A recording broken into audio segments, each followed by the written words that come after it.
All right, we're recording. Welcome everyone to the Rink Rat Report podcast. I was hoping that this one would be, more on the light side. I was hoping that we'd come into this one. The Leafs would be 2 points back of the Florida Panthers, few wins in a row, everything looking good. But nope, obviously not. The Leafs dropped this game because of whoever you want to blame in this one. And it was started good. 5-1 win against the Capitals on Thursday. Saturday, 3-0 win against the Sabres, 6-4 win against the Panthers, and then tonight happened. As always, joined by Jason. Yeah. Sometimes you win games you don't deserve to win, and then sometimes you lose games you don't deserve to lose. And I feel like we got a little bit of both this week. You did, because you didn't deserve to win the Buffalo game. No, not at all. No, not really at all. But yeah. Maybe Pekka should have had that Tavares goal. Samsonov made a couple incredible saves. You took some very inopportune penalties. I think that's the inopportune, whatever the word is for it. Penalties in that one. And so, I guess if you trade Buffalo loss with this loss, it is what it is. It's all 2 points at the end of the day. Yep. So we're going to get into some of those games. We're then going to get into, what's it called? Oh, we're going to take a look at playoff matchups. We're going to take a statistical look at the Leafs playoff matchup, what it could be. It's between Boston and Florida. More than likely that it's going to be Florida. Florida's not doing too well right now. Hopefully the Leafs are able to catch that second place spot because that's massive. I mean, not that when you look at it, like in reality, let's be real. If the Leafs go down to Florida, there's going to be a good amount of Leaf fans there. And those are the louder Leaf fans. As we saw in Buffalo, the away Leaf fans are way louder, more passionate, just know what they're doing way more than Scotiabank Arena. Scotiabank Arena, I was hearing like boos when the puck wasn't cleared out of the zone fast enough on a PK. Yeah. Like I was hearing weird murmurs. It was just like, and it was like they killed the penalty. It's like, guys, this PK's been ass this year. You just killed a few penalties in a row. What are we doing? How is there not even one single cheer? Ridiculous. What does it take to get our home games played in Buffalo? Like, what does that take? What do we have to do to do that? Because like we would actually go undefeated if we sell the team, move them to Buffalo. I guess. Oh my god, that was so loud after that Austin Matthews. That the Leafs posted that video. Yeah. Of it was like, I guess someone just had the camera in the stands, whatever. It was so loud. And then tonight you get like fight of the year from Ryan Reeves.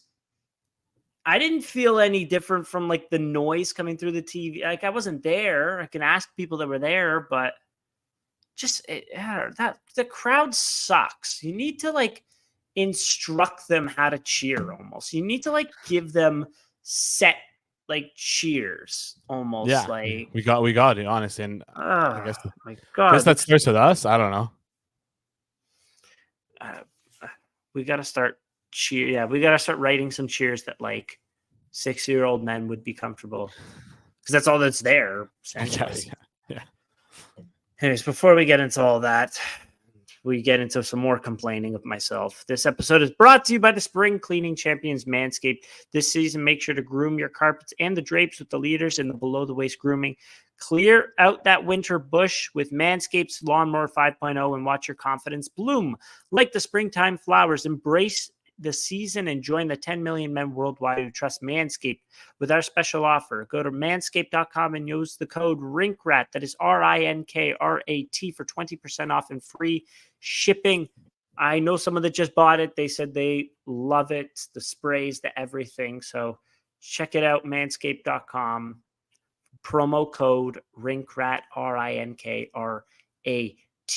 So before we get into the statistical look of what the playoffs could be, I wanted to share my screen because something has been annoying me. The more I see it, the more it annoys me. And it's been annoying me quite a bit this season. So we're going to take a look at, can you see my screen? You're good to go. Can you see my screen? Is my screen showing? This is the 2-1 goal. Mind you, let's back up a little bit here.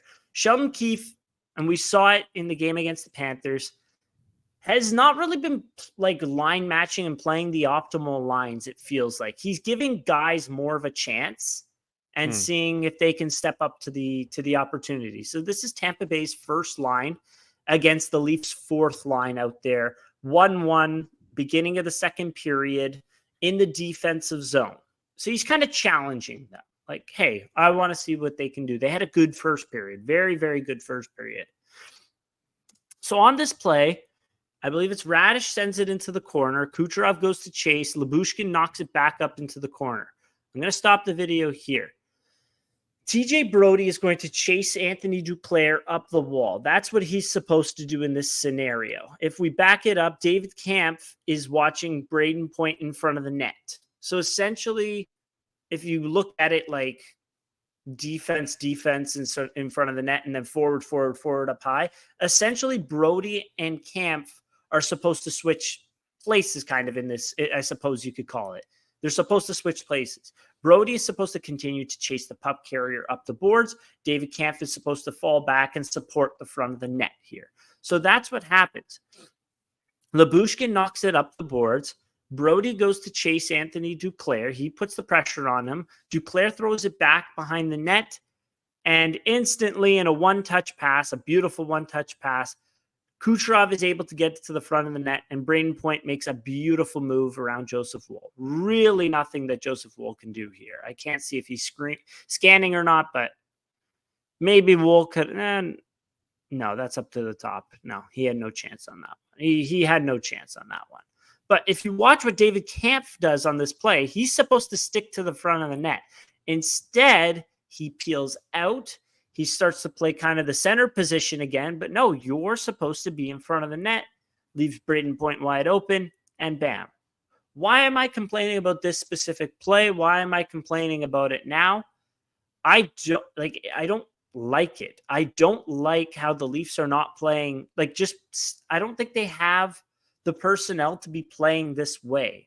They don't have an elite defensive center. Like if they had Philip Deneau back there and if they had like Philip Deneau back there and some other good defensive forwards, I would say, sure, go ahead, chase. And then you guys sorting it out.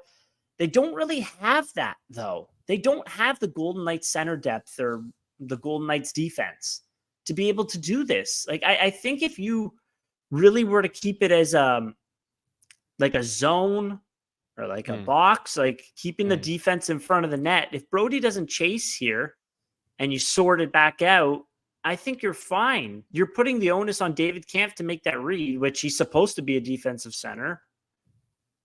That's what he's getting paid to be. And bam, and it's in the back of the net. Yeah. Right. We saw this also. Yeah. There was another play we saw this as well. I'm trying to remember. We've seen this several times. Just go back and watch a Leafs game. Happens way too much. So you were saying? All I was just gonna say is that David Kampf should have been like. First of all, he doesn't look at the front of the net at all throughout this sequence. He's kind of just stuck puck watching because he ties up Point in front, ties him up and then perfectly. Point goes to the corner for a second and then just kind of slips behind his back and he never looks back. So Kampf should have been able to pick up on that, scan at least behind him once, and try and understand okay, where's Point here. But also like. Why is TJ Brody chasing a guy up the wall? Like he's kind of taking the puck away from a dangerous area. Like Dewar's already there on him. It would be a mismatch at the top, at the top of the circles. It'd be like a 3-on-2 at the top. But like you would like if you're smart, you give that up just to make sure that you don't give up a goal like this. So I feel like there's a lot. There's a lot that goes wrong here. There's a lot that goes wrong. That's the play, though. That's the play. Dewar's guy is like his zone is up here essentially. If Brody gives this guy up and he sorts back, and David Kampf one of those here, look how much room Anthony Duclair has right here, because Dewar's also then responsible up here. It's a 2-on-1 up here, and then the second, if I clear this, that's the second D man here. Ryan Reeves is in the proper position, so Reeves gets a minus, and he did nothing wrong. But that's the play. Brody is supposed to chase up the wall there. I understand, but it just shows the ridiculousness of the defensive system. Yeah. But I think there's also times where like maybe common sense needs to override like structure and play, and like chasing a guy up a wall like that when he's like taking a puck away from a dangerous But that's area. not common sense. That's the play. Yeah, I doubt they tell their defenders to chase up to the point like that. I can find other plays. That's what they do. Okay. They 100% I just think that. That's just wrong then. That's just wrong. So that's the flaw in playing the swarm or whatever the hell they want to call this. But this isn't even like a David Kampf doesn't read what he hits him and then he just skates away from him. He fully just skates away. It's not even point slips behind it. He just fully just, okay, we're done. Okay, I'm gone.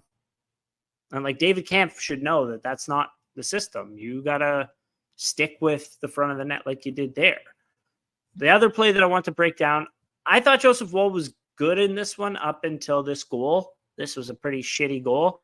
And I wanted to break down what his read was here, because essentially you shouldn't be giving up goals like that. Like, I realized it's a great shot.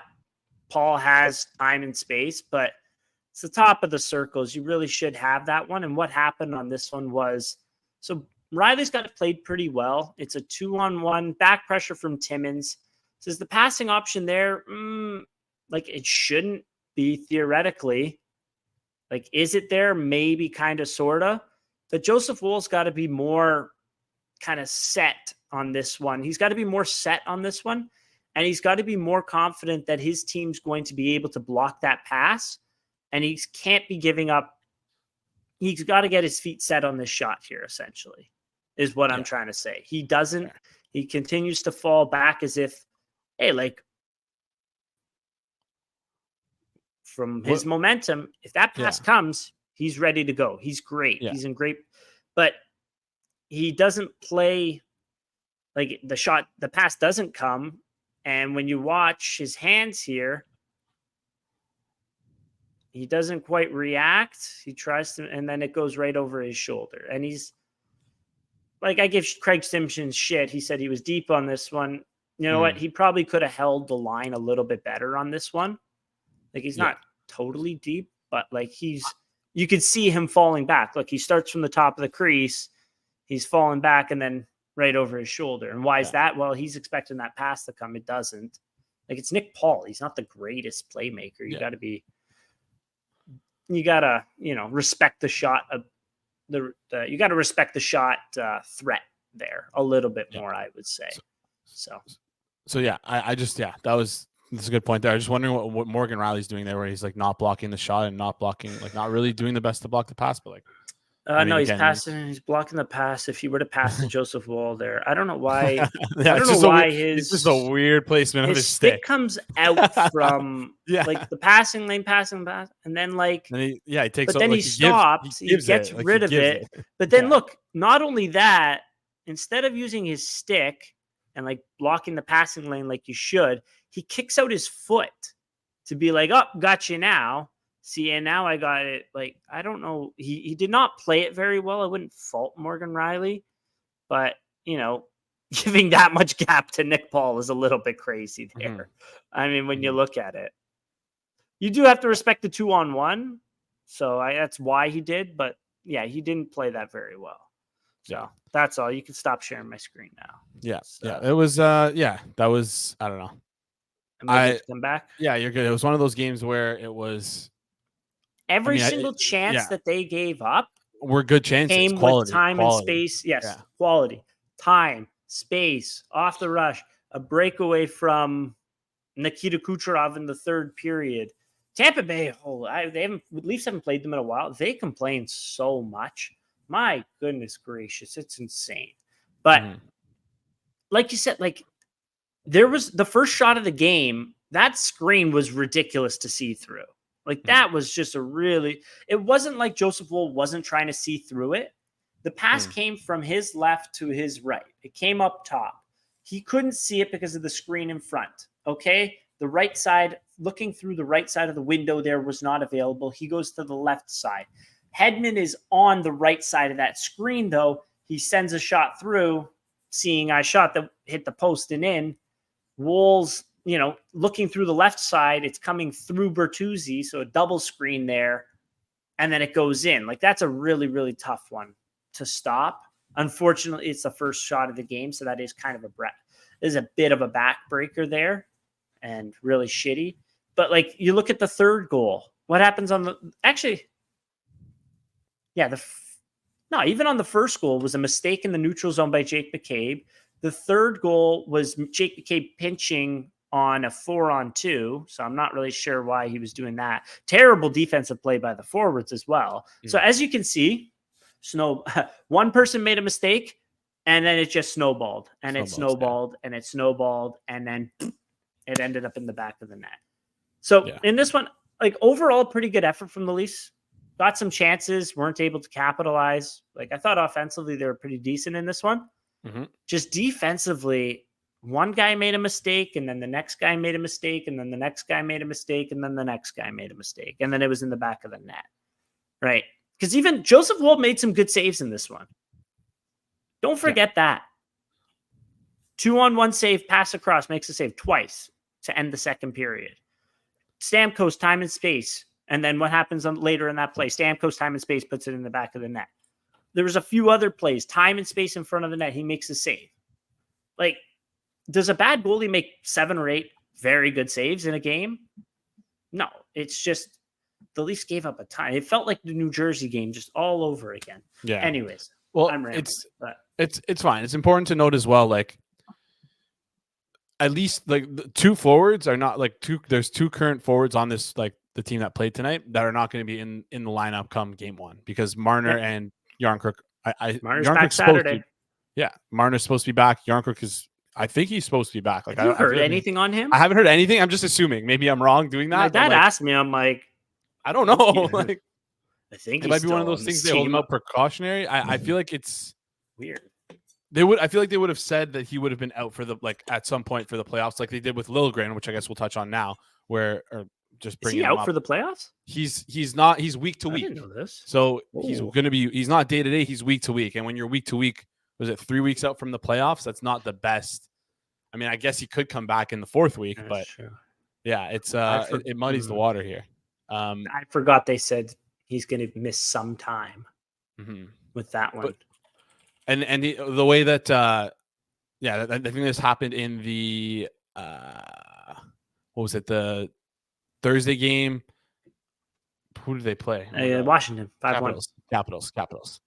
Yeah, they played the Capitals. So and when Yarncrook has So anyways, I don't know what he got. I don't know what happened there. He got hurt and said he wasn't day to day. It was week to week. Yarncrook didn't play this Thursday. Sorry. Liljegren. No, Liljegren. Sorry. Yeah. And then he's kind of said the same thing. The reason why I brought that up is because he said the same thing back in March, Keith, about Yarncrook, where he said it's week to week for him as well. But Yarncrook's issue is his hand. I assume it was broken. He broke his knuckle and then went face first into the boards. Like, he has bonitis again. I don't know. Maybe a re-injury to the bone. Who knows? A re-injury. All of his bones again fell apart. Not feeling good. No, but I forgot where I was even going with this. But I think injury bug. Hopefully we get everyone back, but hopefully we get everyone back for the playoffs. Those small defensive lapses could be potentially squeezed out if we get some of those guys back. Maybe we'll see. But well, Edmondson's still out too. I don't know what their plan is with him, but I mean, we went. When you look at it, like, as you mentioned, like a few forwards are going to come out that played in this game. They're not going to be in the playoffs.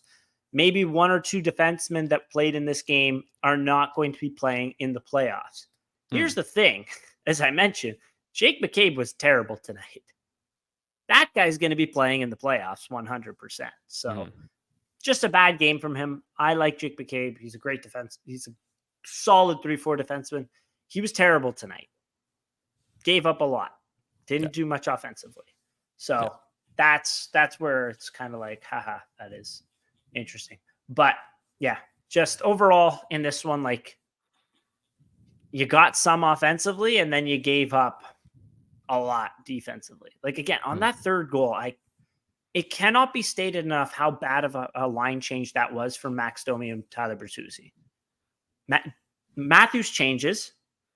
Those two stay out there. It's a long shift, well past a minute at this point. Domi has the puck behind the net. Bertuzzi's at the blue, nearish the blue line. Domi's got the puck behind the net. You are not near the puck at all. You're at the end of a shift, and what did he decide to do? He chased the puck. They eventually Holmberg then chased it too, which 3 guys down deep. That's love it. Love to see that, by the way.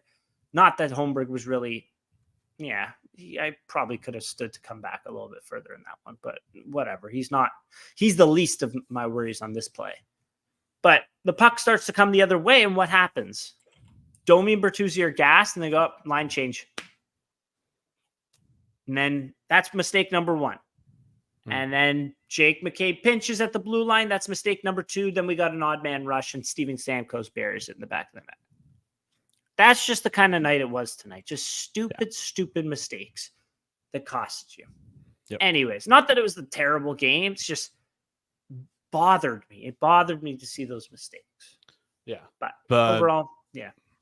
Yeah. Here's the thing, though, is the mistakes suck. The mistakes suck for sure.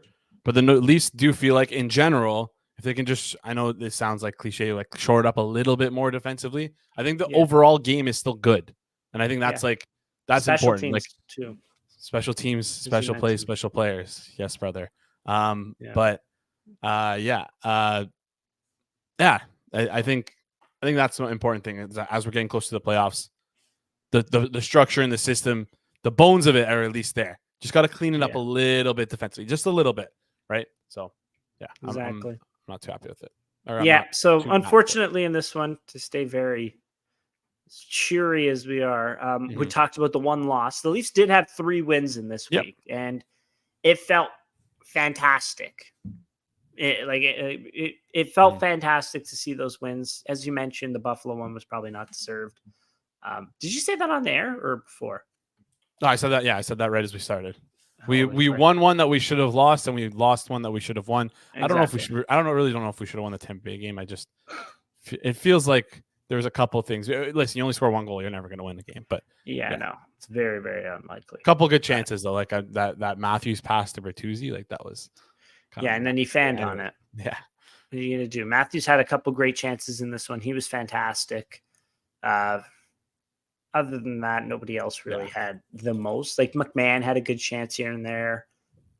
Tavares, I think, is in there. Maybe Nylander as well. But overall, whatever. That's fine. You had 3 wins in 4 games. Yep, and that's important. It was asking a lot to go on a 4-game win streak, but you're close to the Panthers. Verhaeghe's out right now. Ekblad, I believe, is week to week. You're almost there. They're kind of struggling. You could take that home ice advantage. So hopefully, I'm very confident. If the Leafs start like they did tonight on Saturday against Montreal, I'm more than confident they take 2 points in that one specifically. Yeah. That's all I'm looking for. Saturday, start like you did tonight. That's it. Yeah.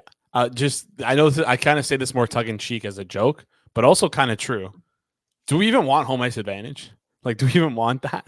I know it helps you. The change helps a lot, but also Sheldon Keefe I would argue, is not the best line matcher. I don't think he does a good job with his line matches. And then also the other advantage is that you play in your own barn, which is probably the worst advantage. Of all the teams in the NHL, the Leafs are probably bottom 5 in home ice crowd, if that's the factor. And then on top of that, the freaking Ghost of Bank Arena.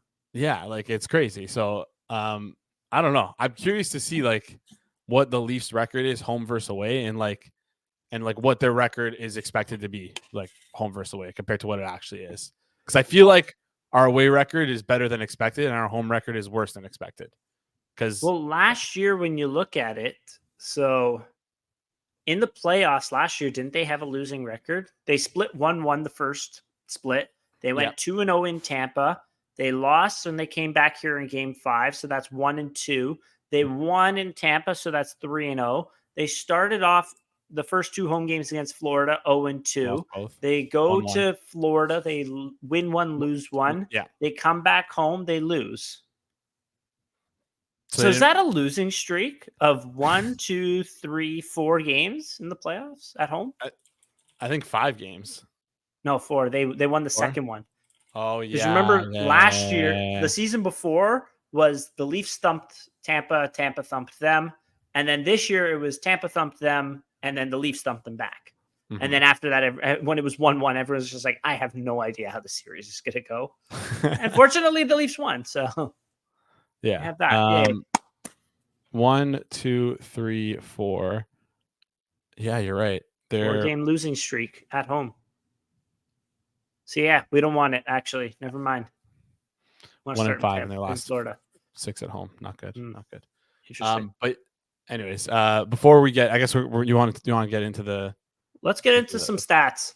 Before we do that, though, I just want to give a quick shout out to our sponsors over at DraftKings. We know hockey games move fast, but with DraftKings Sportsbook, an official sports betting partner of the NHL, you can score faster than anything that happens on the ice. This week, new customers can bet $5 and get $200 instantly in bonus bets.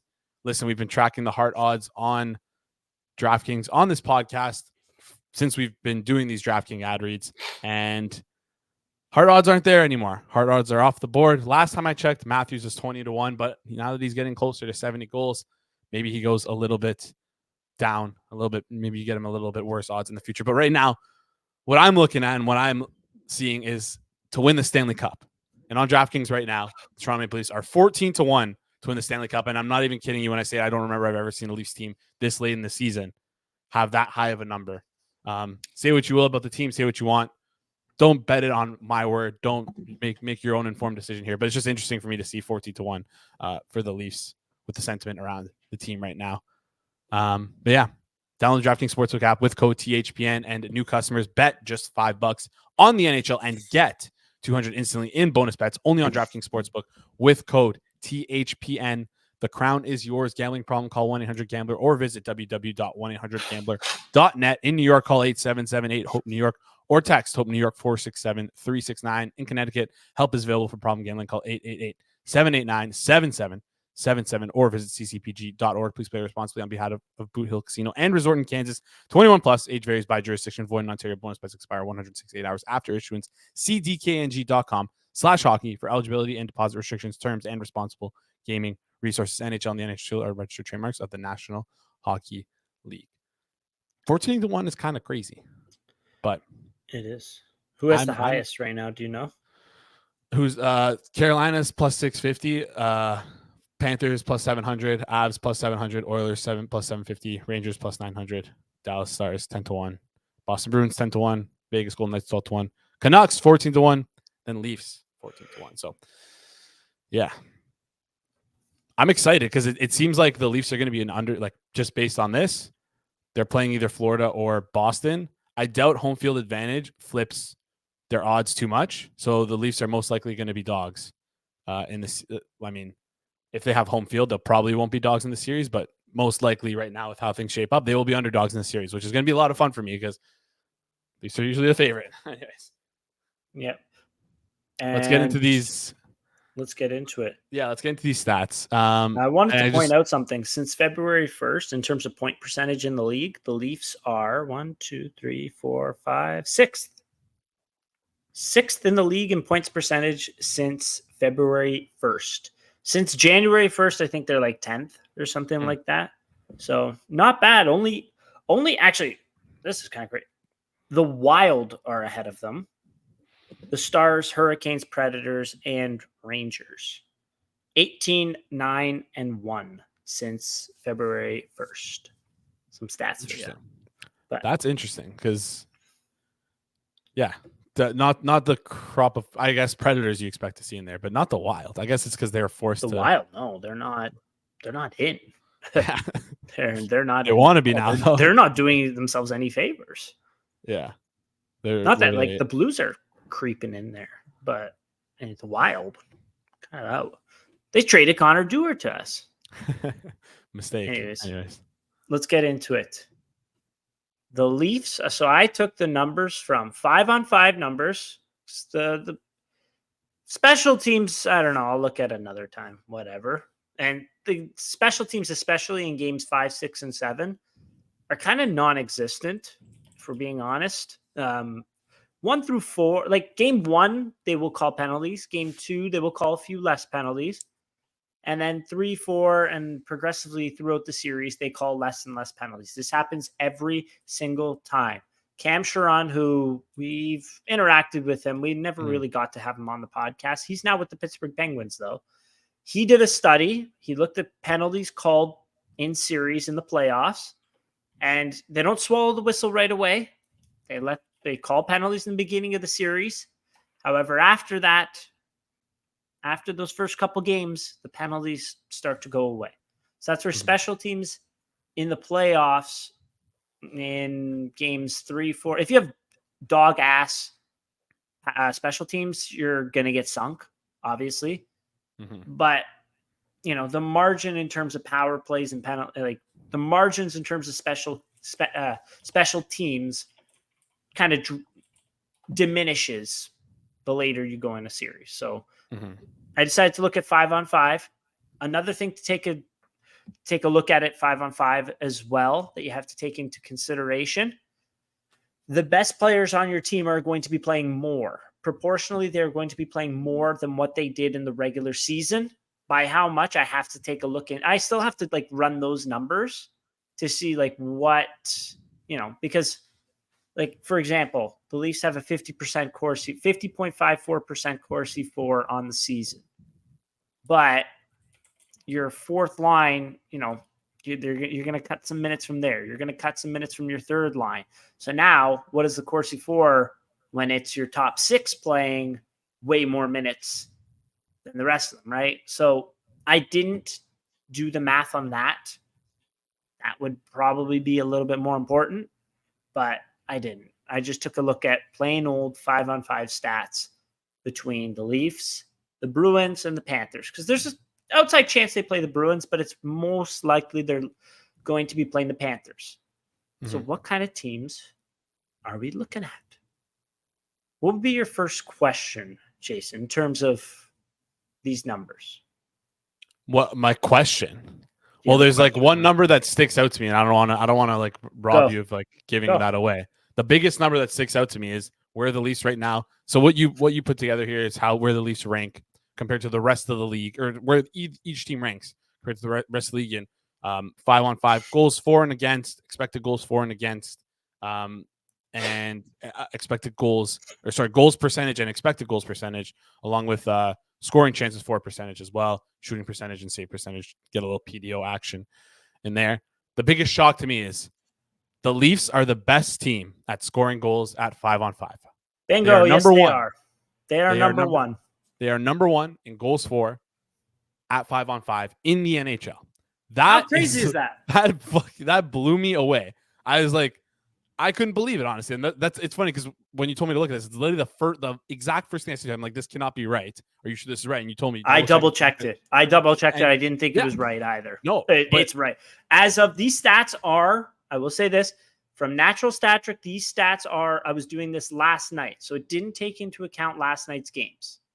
Right. So as of the games played Monday, April 1st. Monday, April 1st to back to the beginning of the NHL season, the Leafs are number one scoring goals, which is crazy to think. I mean, honestly, like at 5-on-5, it's kind of obvious when you have Austin Matthews who scores 63 goals for you. So yeah, but also it feels like the team hasn't been scoring a lot, but in reality they have. So yeah, when you look at the criticism of the Leafs the past few seasons, it's been scoring depth. Their depth hasn't been good, but they have the number one goals for right now.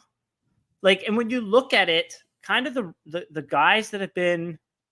So when you look at the 5-on-5 goals leaders for the Leafs, obviously you have Austin Matthews. He has 34. Tonight's goal was on the power play, so that doesn't count.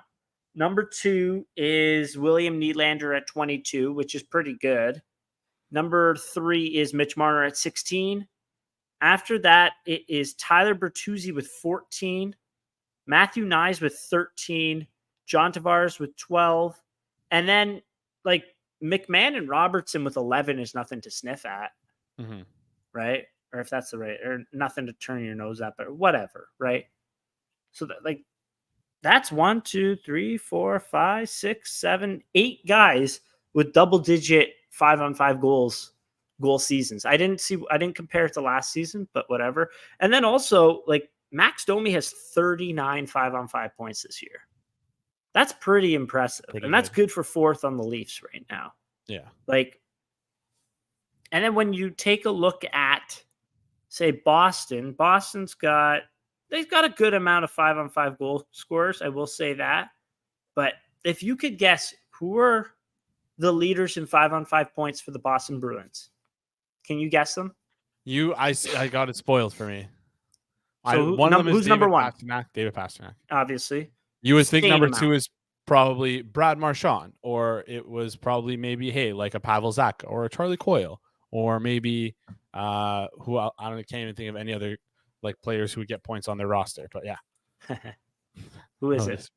It's Trent Frederick. Trent Frederick is second in 5-on-5 points. Who's number 3? Jake DeBrusk, I guess. No, that's the guy. Charlie Coyle. Charlie Coyle. Charlie Coyle, number 3. Nuts. Who's number 4? Pavel Zacha. Okay. Wrong. Pavel Zacha's number 4. Who's number 5? Brad Marchand. Danton Heinen.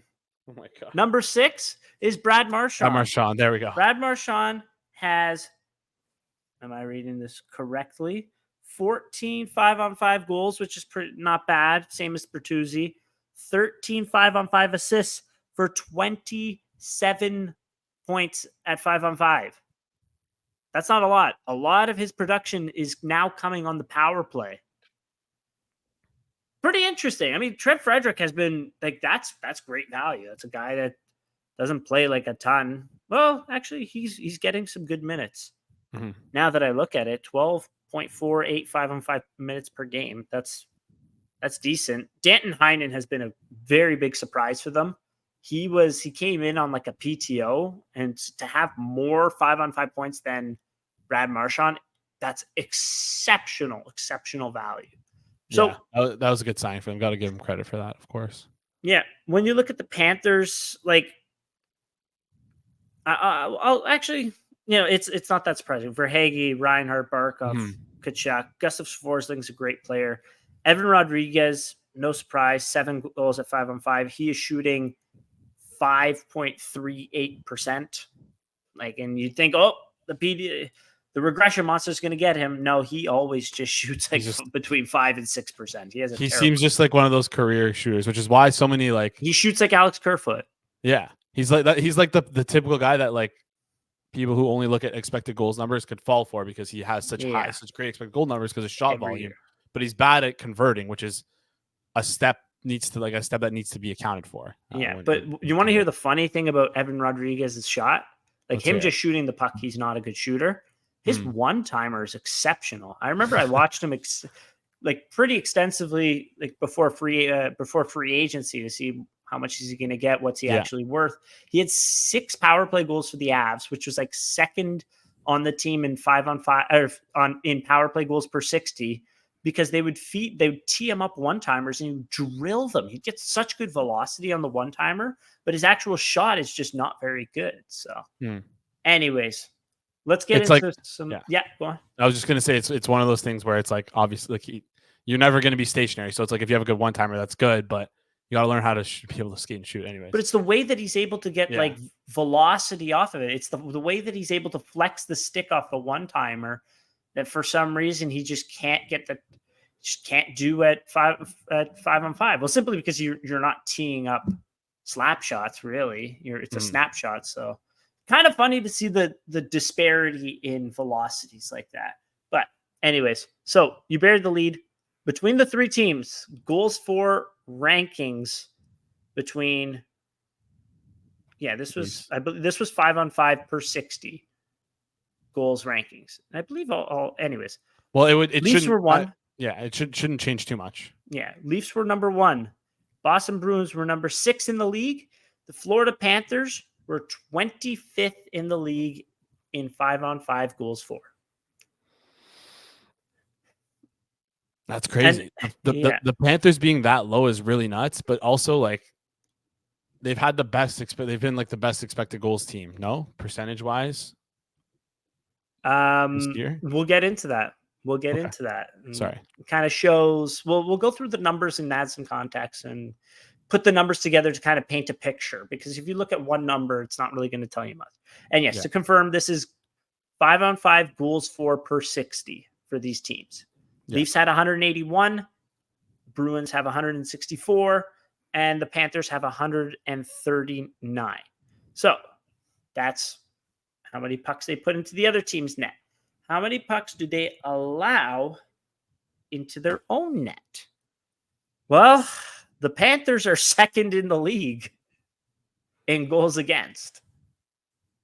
5-on-5 goals against per 60. The Panthers are second in the league. The Bruins, not too shabby either, fourth in the league. The Leafs actually not as bad as you think. I believe they're 11th. Which is crazy considering you had a goalie who had 850 for 15 games, which you talked about a lot last week. I think feels like I haven't taken a look at maybe like the PK. Well, the PK stinks, so that's where a lot of the goals could be coming from. But probably 11th. That's way better than I expected. At 5-on-5, it's respectable, and also like with the Panthers being that high, it makes sense because like Bobrovsky's had a good year, but Stolarz has been great for them this year, playing 25 games.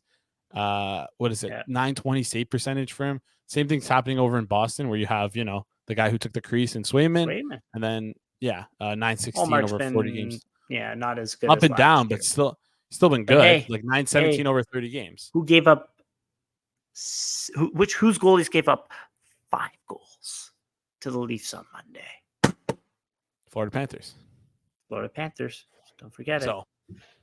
Maybe the Leafs have the formula.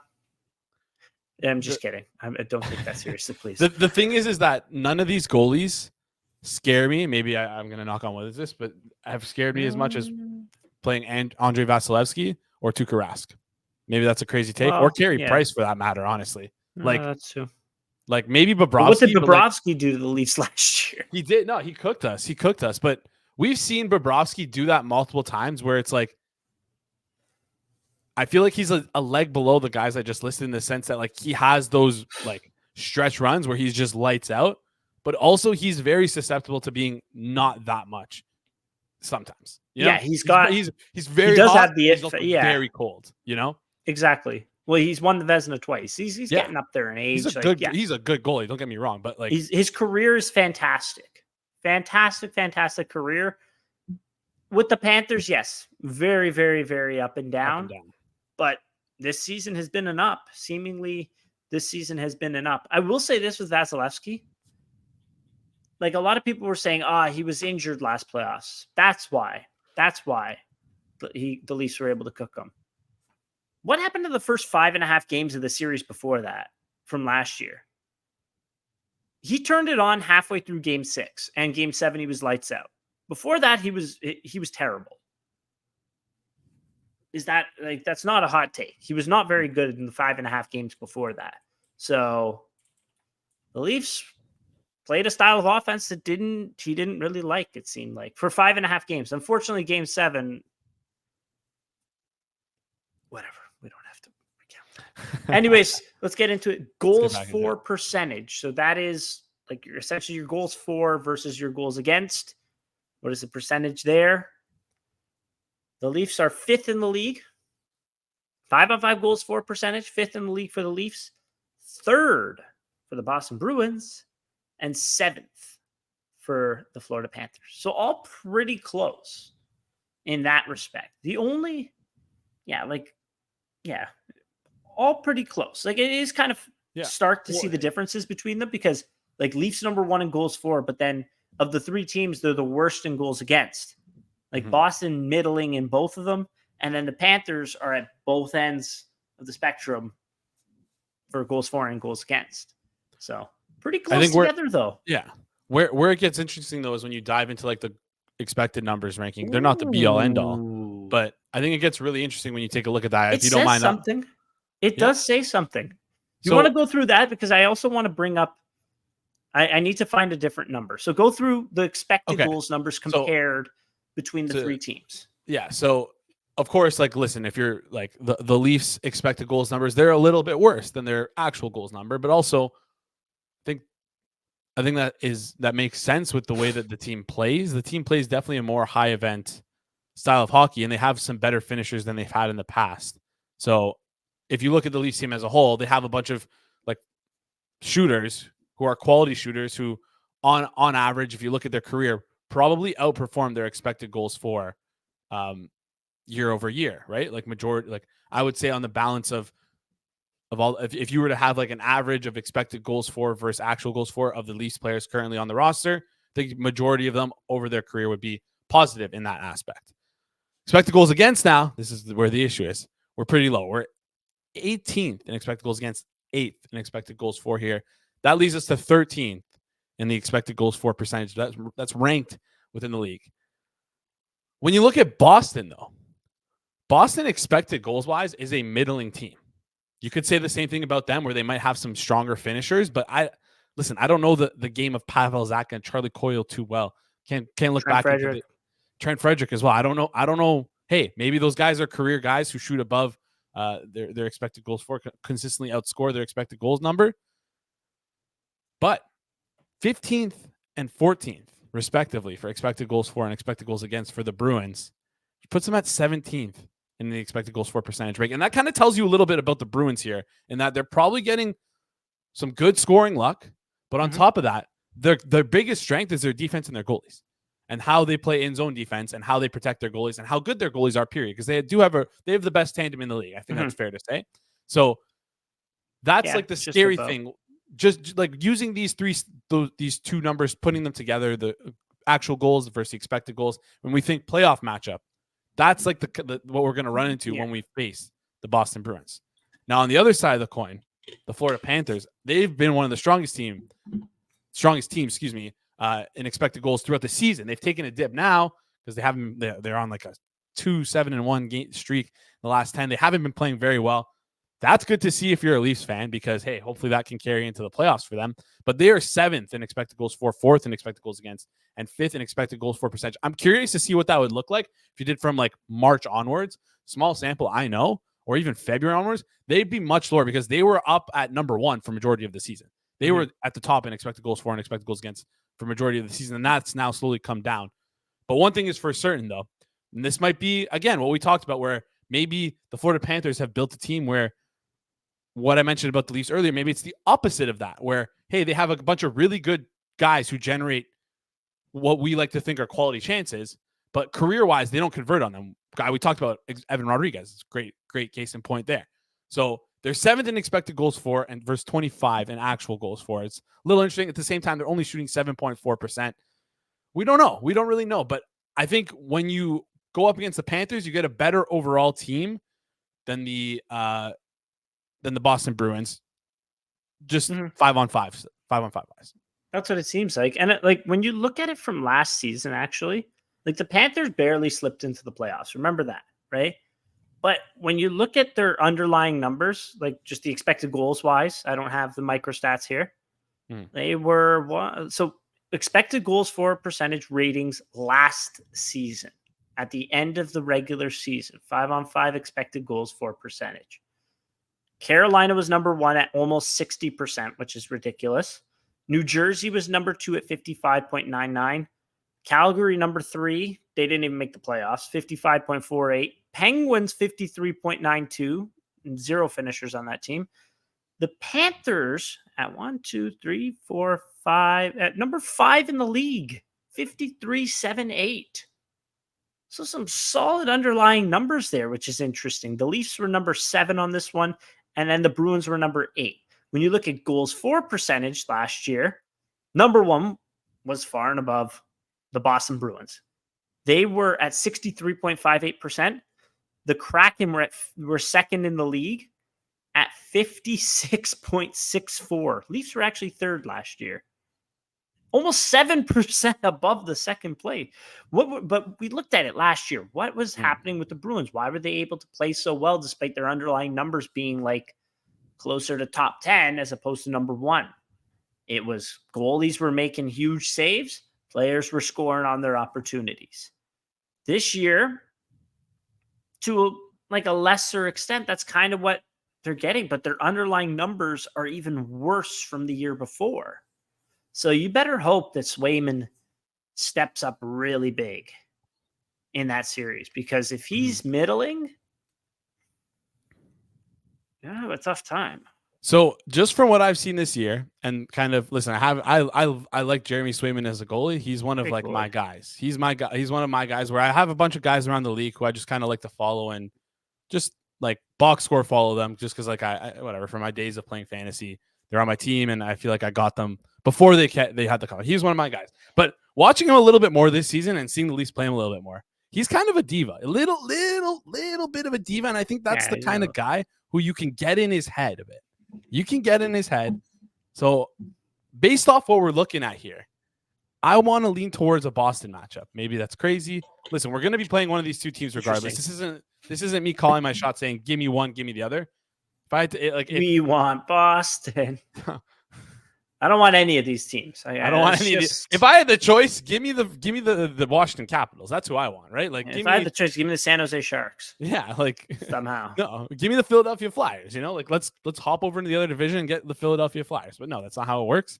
We're gonna have to play one of Florida and Boston. But I want to say something though. Yeah, it's kind of funny though what you said. I'd rather Boston. Underlying numbers are weaker, right? Yeah. Less, like, they have a lot less notable scorers, especially at 5-on-5, like reputable 5-on-5 scorers. What happened versus the Bruins this regular season versus what happened against the Panthers? The Leafs are 2-1 against the Panthers, and they're 0-2 against the Bruins, right? But as you said, statistically speaking, it's tough to beat a team four times twice. So exactly, it's tough to beat a team. That's just an emphasis. The regular season matchups do not matter. Do not matter. Get rid of them. Don't reference them. So, as we can see, though, in terms of chances, for what essentially we're saying, like, we mentioned our goals for. Jason went through the chances for, chances against. The Bruins are the weakest team of the three in terms of chances for, chances against. But let's get into this last little section here. Did you say it's shooting percentage already? I touched on theirs a little bit, but go for it. Yeah. So the Bruins have the highest of the three at almost 10% on ice shooting percentage at 5-on-5, which is ridiculous. Their save percentage is at 929, essentially 9286, which is the highest of the three again. They convert very high, they convert a lot, and they stop a lot. But in terms of what they give up and what they get, not the best. But yeah, so and it's funny when you look at the Panthers, 7.44% shooting percentage, but with a 9.264 save percentage.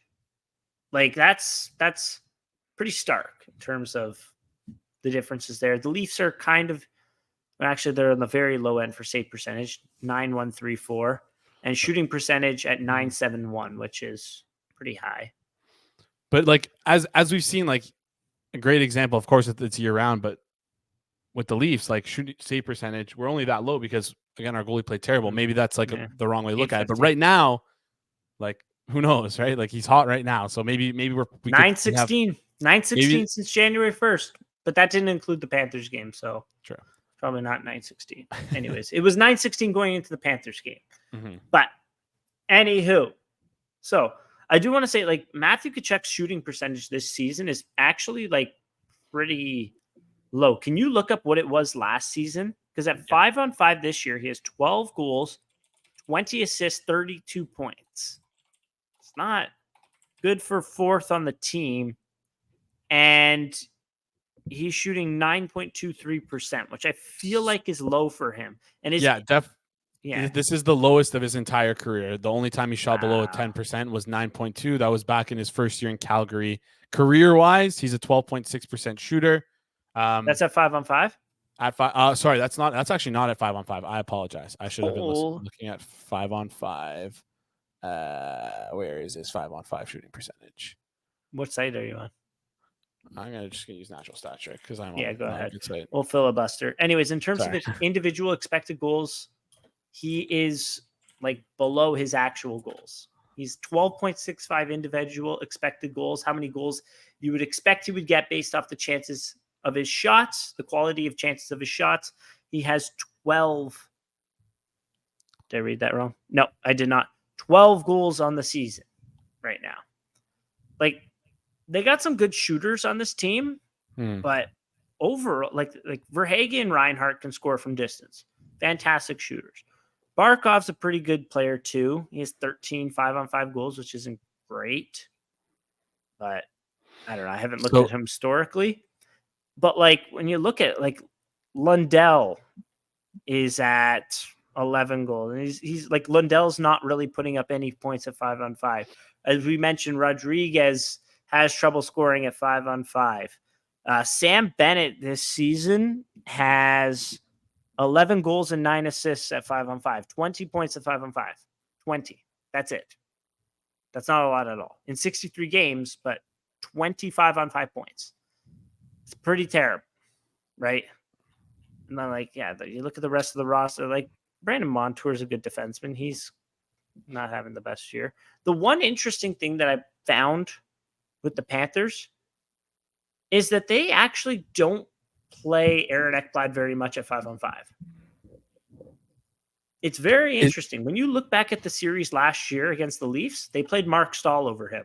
It was Forsling, Montour, which it still is this year, and then it was Mark Stahl, and then it was Aaron Ekblad. This year, it is Brandon Montour again, and then it was here. I'm actually looking at the wrong one.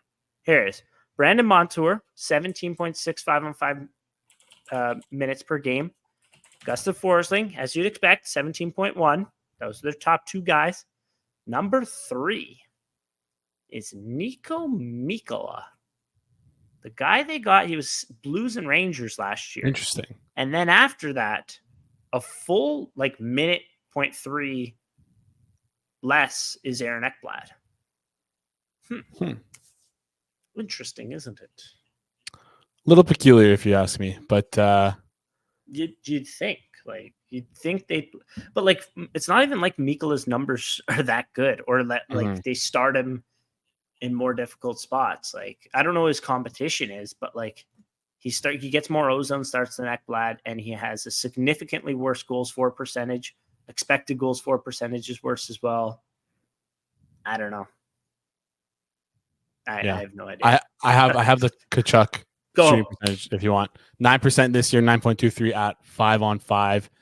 He's probably a career like 11, 12. What was he last year? He was 11.34 last year, 15.48 the year before. That was like 15. 15 the year before, 10, then 9, then 12, then 10, then 7. So his second or third worst shooting percentage year comes. Yes. It's dropped by a couple percent. So. Yeah, regression. If regression hits, he's probably going to get a couple away. Just our luck. In saying how they deploy their defense, do you feel like this Florida team is like, don't want to say fake, but like, do you think that could get to bite them in the playoffs with that usage? Like, do you think Nico Mikkola is going to be like taking that role that you mentioned? Because Radko Gudas was always like, he was good for them last year. Right? He was their number 5, though. He did play well. His results were great. Him and Mahura, their results were great, but he was like distinctly their number 5, and Mahura was their number 6. Like he played significantly less than Stahl and significantly less than Ekblad. So that's something else to keep in mind there. But Mikkola, what is Mikkola? He's a big body. He's going to be able to protect the front of the net. He's going to start hacking and whacking. So you got to watch out for that. I feel like if the Leafs do what they did last year against the Panthers, it's going to be way too close for comfort again. And what did they do last year against the Panthers?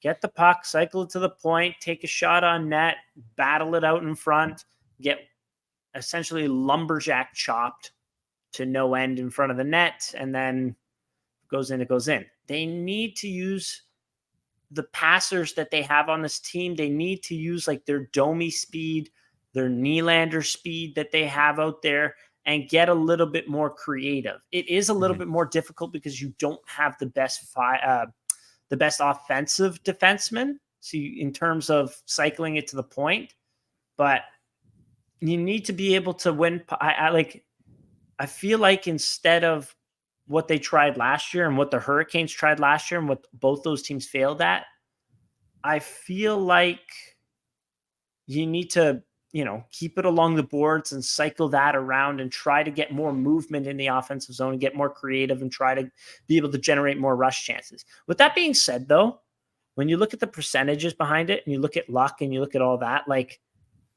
I don't think the Panthers are going to be able to go on a run again where like the Hurricanes get 70 shots in one game, right? Like, it's just a numbers game. Eventually, some of those tips that they had are going to go in the net, right? Yeah. So, yeah, just my 2 cents on it. But fair. Yeah, like, it's a similar team in terms of forwards and D as well. Their main D are back as well. It's just Mikkola that's the big difference from last year. So you got to look at last year and take your notes. Who was the most, like, per minute is what it felt like. I don't have the actual stats in front of me. Did it not feel like Kerfoot, Lafferty, and Nylander were generating chances every other shift? Yeah, I can look it up though too. And why is that though? Why Just was a that? style of play? No, their speed. Yeah, their speed through the neutral zone killed the Panthers. So that's one little thing there. And then, as I mentioned, like, creativity, getting more creative with it in the 5-on-5, so in the offensive zone. And again, what I meant by that is use your passing, like, possession game, and use your passing game to fit it, into the slot and get some movement and that sort of thing. I'm probably just speaking gibberish at this point, but yeah. But in summation of what we're saying, Panthers are really good defensively this year. The Leafs were really good offensively this year.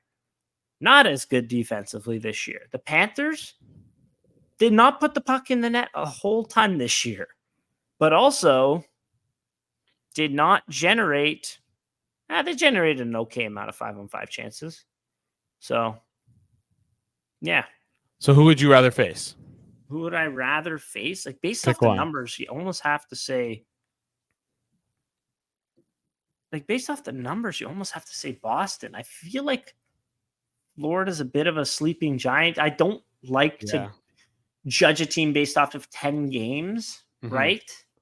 Yeah. Like, Let's would you say like revenge, obviously, but like, just looking at this Boston team, I really do feel like there are some holes in it. I don't know how, again, they finished tops in the Eastern Conference, but they did.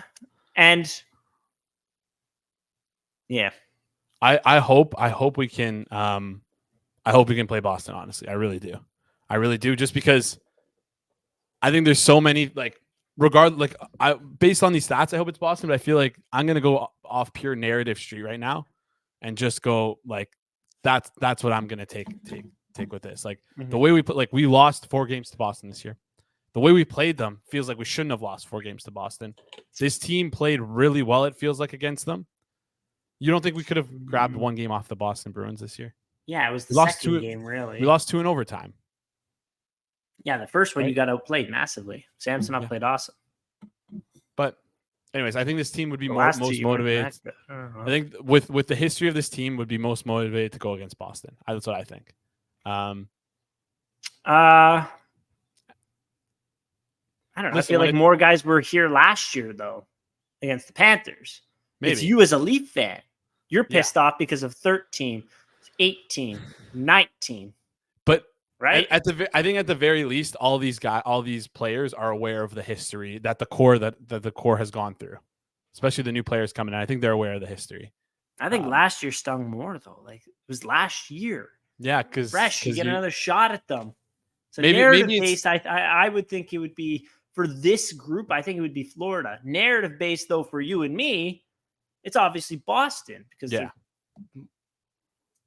of slay those demons. Let's do it. Like, because of that Matt Bratton missed breakaway, because of that Joffrey Lupul chance that he didn't bury in overtime because of this, that, and everything else. Anyways, yeah. So it looks like it's probably going to also be Samsonov starting in the playoffs. He's just playing too well. He's just not letting in any goals. So that's also something to keep in mind. But yeah, overall, though, I will say all three teams have their strengths. All three teams have somewhat of a weakness that exists as well. So, like, it's going to be a dogfight, no matter who you play, right? It's going to be a dogfight. And playoffs do shift a little bit. It is a little bit of a different game. And, like, think about the last two playoffs. Like, you always have things that stick in your mind, whether they're true or not, whether it's a recency fallacy, I'll say, or whatever, that you think, we need to build our team because because this worked didn't for work them in the playoffs, or this, because it worked for them, right? Oh, Vegas has huge tree trunk defensemen. We need to build our team like that. Interesting. Did Vegas not have three insanely good centers, and then their fourth line that were extremely fast? How fast is Eichel? How fast is Chandler Stevenson? William Karlsson's a fantastic player. Oh, and I'm forgetting Nicholas Waugh was on the fourth line too. They were just built they were insanely built. So, yeah. But anyways, looking at the numbers, like, it's going to be a tough dogfight. Each team has their strength, each team has their weakness. But I think these numbers are more encouraging looking at them now than, say, if you were to look at the Leafs, how they fare in a playoff battle in, say, January. How'd you feel in January? Yeah, I feel a lot better than I do now. 100%. Then I feel better. Yeah, I feel better now than I did then. Yes. There you go. The plight of recording late at night. Yeah. Do you have anything else? That's it for me. Here? That's it for me. It's all us from us as that's it for me as well. We got 2 weeks left of the regular season. It actually ends on a Wednesday, April 17th. Probably figure out the playoff form pretty soon, though. Anyways, thanks everyone. I was gonna wait. It ends like the Leafs regular season ends on the Wednesday, not the whole regular season. They're like Leafs regular season ends on April 17th. First playoff game for the league. We're not sure who. The league is April 20th. Awesome. Okay. Yeah. Sounds Anyways, good. thanks everyone for listening.